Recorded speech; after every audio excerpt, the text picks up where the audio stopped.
Hello everyone, my name is Devin and thank you for tuning to my channel, Devin's Mastermind. So, first of all, before I get into the football and stuff, I'm going to tell you about why they call me Big Country. For one, because I'm like 250 pounds, I'm like 5'11", 250, and that does that. And then I'm country as to the H. So yeah, that's why they call me Big Country. So that's my nickname, it will stay my nickname, and that will probably be my nickname forever. Okay, so here's what I want to get to today, y'all. I want to get to today, as you know, Oregon put 81 on them. They put 81 on them. I think it was against Portland State. Then you had Oklahoma put 73 on, some Arkansas State team.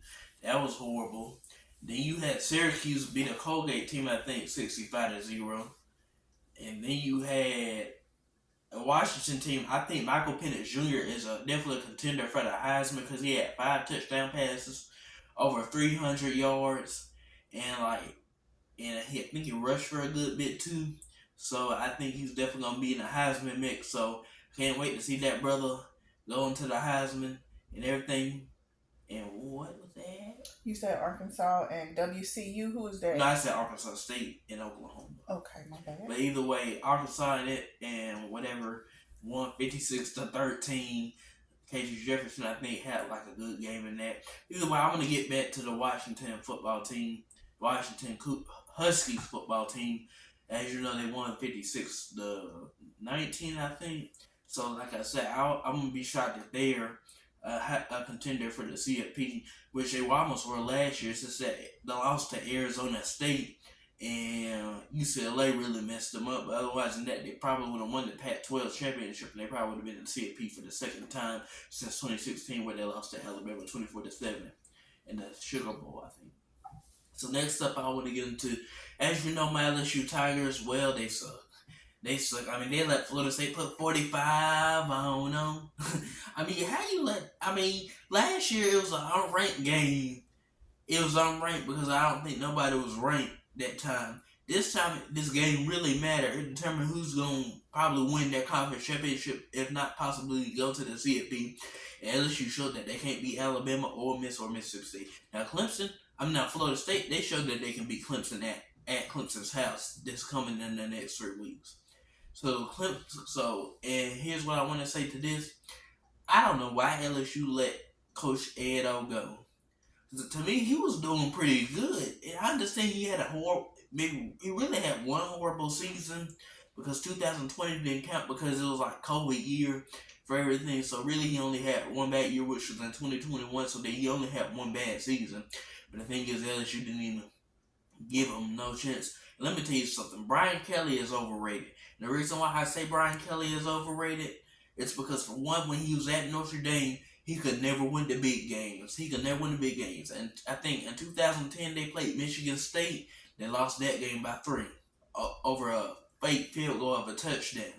Then in 2012, I don't know what happened there, but I think they lost 42-0 against Alabama. They got their butts crushed that day. So, of course, Brian Kelly should have been fired there. Then in 2016 or 2015, they played at Ohio State in the Fiesta Bowl, lost 44-28. That's when Ezekiel Elliott ran all wild on them. Then in 2016, they went 4-8. Then in 2017, they lose to Georgia. Then in 2018, they couldn't beat Clemson. Then in 2019, they lost to Georgia again. Then in 2020, they played Clemson, but then lost to Clemson and Alabama in the conference championship.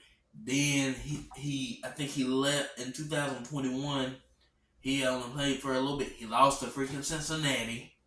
So he lost to all those teams. I mean, that's just question. How do you remember all of that? It's just my brain. That's all I can tell you. It's just my brain. I don't know what else. I don't know what goes into it, but it just goes into it. So it's just my brain. And then they, of course, they had played Oklahoma State for the Super Bowl, but that's when Marcus Freeman took over, and they had lost 37-35. And I like Marcus Freeman at Notre Dame. Because in 2022, he didn't have a good season, but the thing is, he beat Clemson still, and he whooped Clemson. When Brian Kelly played Clemson, Brian Kelly could not whoop Clemson, or half the time even beat Clemson. When Marcus Freeman played, they whooped the heck out of Clemson that day. I think it scores like 35-14 at one time. Notre Dame was up 28-0. I think at one time, then Clemson scored a touchdown, and Notre Dame had an interception return for a touchdown. Now they had a block punt for a touchdown that day. So either way, it was just a lot. But either way, they beat him, they whooped him, and credit to Marcus Freeman. And that is that. I think Notre Dame's gonna be pretty good this year because for one, they got a quarterback named Sam Hartman. As y'all know, that man came out of Wake Forest and was the all-time leader in touchdown passes. So I really see Sam Hartman being a fit for Notre Dame and maybe them possibly winning the CFP if that's a chance. But hey, we all know how Notre Dame can be. Notre Dame used to be the team back in the day, but now they even fell off. They still pretty good. They still decent, but they done fell off. And we all can see that. So next up I want to get into, as you know, I want Brian Kelly fired in the next few weeks. I want him fired in the next few weeks. If he can't beat Mississippi State, if he can't beat Mississippi, if he can't beat Alabama, if he can't even take LSU to the championship, I want him fired after this year. I'm serious. I'm serious. LSU. Serious. I want him fired because he tried to act like make a Cajun voice. And I know, I ain't trying to say this, nobody can do it better than Ed Orgeron. Nobody can do better than him. Nobody can't do it better than him. And Brian Kelly trying to act like he LSU Louisiana native. Brian Kelly, get over with that bull crap. Nobody want that. We all know you suck that Notre Dame. So either way, that's all I wanted to say for that. I think Ohio State struggled against Indiana because Ohio State has beaten Indiana 29 straight times. That win made it 29 straight times. So think about it. 2023 minus 29 is probably about 1994 is when Indiana beat Ohio State the last time. So yeah. But either way, Ohio State struggled. They probably don't need Kyle McCord as a quarterback, but he did pretty decent. But they didn't. Otherwise, Ohio State didn't look too good. But they didn't look as bad as LSU did, because LSU looked horrible. And I understand that's my team, and I know I can't really say that much to my team. I got to speak positive about it, but that was just a horrible outing. As you know, Penn State won 38-15, I think, against the West Virginia Mountaineers. So that was good to see the Penn State looking good. James Franklin has took that Penn State team since what they couldn't since Joe Paterno was the head coach. And he was like the head coach, I think, for like over 40 years, from like 1970 something to like 2012, if I'm not mistaken. So yeah, that's all I wanted to say for that. So hopefully James Franklin can take the Penn State to the CFP. And I look at it, I had Georgia and Ohio State as my national championship. I already had that as that. But now I'm thinking I'm going to start putting Florida State, Washington. And everybody, y'all better look out for Oregon State in the Pac-12. The way DJ Uiagalelei played in that game, he looked pretty good. He looked better in the Oregon State uniform than he did in the Clemson uniform. And he did a pretty job. I think he had 3 passing touchdowns and 2 rushing touchdowns. So he looked like a Heisman out there. He looked like he could take the Oregon State team to heights they've never been. Possibly take them to a conference championship for the first time in since whenever that happened. So next up, I want to get into, what am I missing? I know I'm missing something. Oh, and let me talk about that boy Deion. Now let me tell y'all a little bit about the TCU Horned Frogs. Let me tell you a little bit about it. Let me tell you something. So TCU was good when Gary Patterson was a head coach. Let me tell you something. Once he left, TCU was good, but TCU lost 65-7 in the national championship. What the heck is that? Y'all lost 65-7 like Al Walker said. God ain't pleased. God ain't pleased, huh? Y'all lost 65-7. This look like Lil Romeo was quarterback and everything. That's what Al Walker said. Yeah, huh? This look like an Alabama versus a Colorado team back in the day. That's what it looked like. And let me tell you something. I had Colorado beating TCU. One, the reason why I had Colorado beating TCU because it's Deion Sanders. Deion Sanders is like the guy in football. I told you that. Prime time. It's the reason why they call him prime time. Two, Travis Hunter came there. Travis Hunter is that dog. He might be a wide receiver or a cornerback. Nobody knows what he's gonna be. He might be good at both, like how Deion was good at offense and defense. But he's mostly defense. Just like Travis Hunter is mostly defense, but Travis Hunter look like he can win the Heisman too. Let me tell you something. Let me get hats off to Shedeur Sanders or whatever his name is. That boy passed for over 500 yards and 4 touchdown passes. 510 yards, 4 touchdown passes, 37 for 46. Then you have 4 Colorado receivers go over, I think, 100 yards. It was. It was 4. I think one was Hunter and Travis Hunter. The one was Edwards.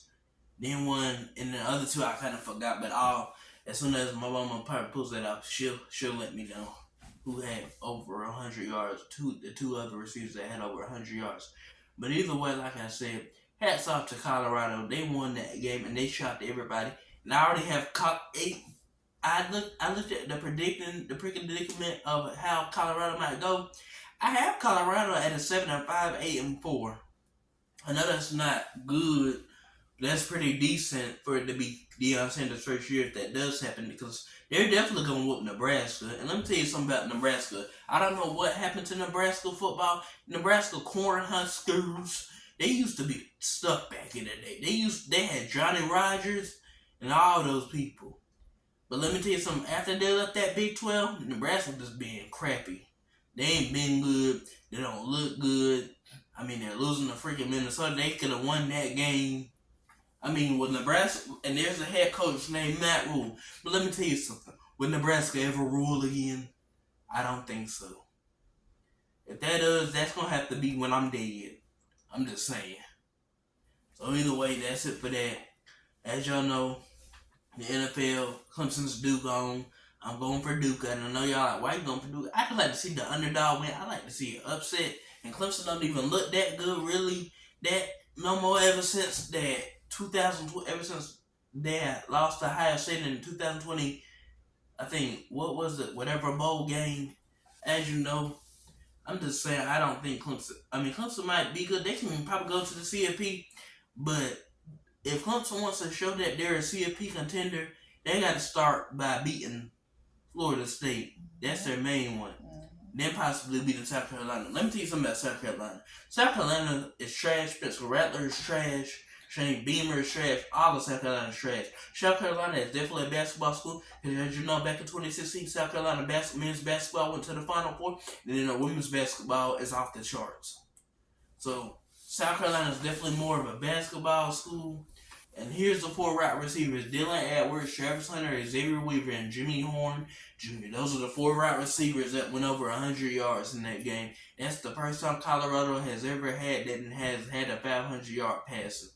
Anyway, back to what was I at? Spencer Rattler, yes, South Carolina. South Carolina is just horrible at all phases of the game. They'll never, like I said, Steve Spurrier should have never left them. But I understand why Steve Spurrier, they should have never got rid of Steve Spurrier, because if Steve Spurrier was there, South Carolina would be good. I mean, now they just like Medea said, they just looking bad. They just looking bad. They is. So either way, that's it. What I wanted to say for that. As y'all know, the NFL starts this coming weekend on Sunday. Can't wait. Oh, but let me tell y'all this before I go. Do y'all know, this is a fun fact, I don't think nobody knows this. Auburn, North Carolina, Duke in basketball. All those teams are good programs. But did you know that Auburn beat North Carolina in the tournament 97-80 a few years ago? Then Duke comes and plays North Carolina in the tournament and loses 81-77. So that means technically Auburn beat North Carolina in the tournament. Auburn beat Kansas in the tournament. Duke couldn't do that. I think they did one time, but otherwise than that, they had lost like 65-61 back in 2017, and they beat Kentucky. So yeah, so they had beat Kentucky. So yeah, Auburn definitely was a GOAT team back then. They had Bryce Brown and Jared Harper, but that I'm sure I'm probably the only one. I'm sure so there's some Auburn people that know that makes Duke look bad on paper. That makes Duke look bad as a whole. That makes Duke look horrible. It's how you let Auburn beat North Carolina in the tournament, but y'all couldn't beat them in the tournament. I understand it was different years, but this time North Carolina sucked. Remember, North Carolina was an 8 seed. Duke was a 2 seed. When Auburn and North Carolina played, North Carolina was a 1 seed. Auburn was a 5 seed. But either way, I'm the only one who probably might know that. So hats off to me. So next up, I want to get into this should be the last topic. The NFL season starts, and as you know, the Carolina Panthers play the Atlanta Falcons. I think the Saints play the Titans. So I'm excited to see what some of these teams have in store for this season, especially my New Orleans Saints. I mean, I know they're not that decent, but at least they have won a championship. And I know I say that all the time, but at least they won one. So hopefully we'll see what they do. If Chris Jones doesn't get to play, I think the Chiefs might not be able to look good no more if he doesn't play. So either way, that's all I wanted to say. Thank you all for tuning into my channel. Remember to like, comment, subscribe, hit that notification button, and thank you. And last but not least, my Alconi football team won 51-28, I think. So hats off to them. Good night.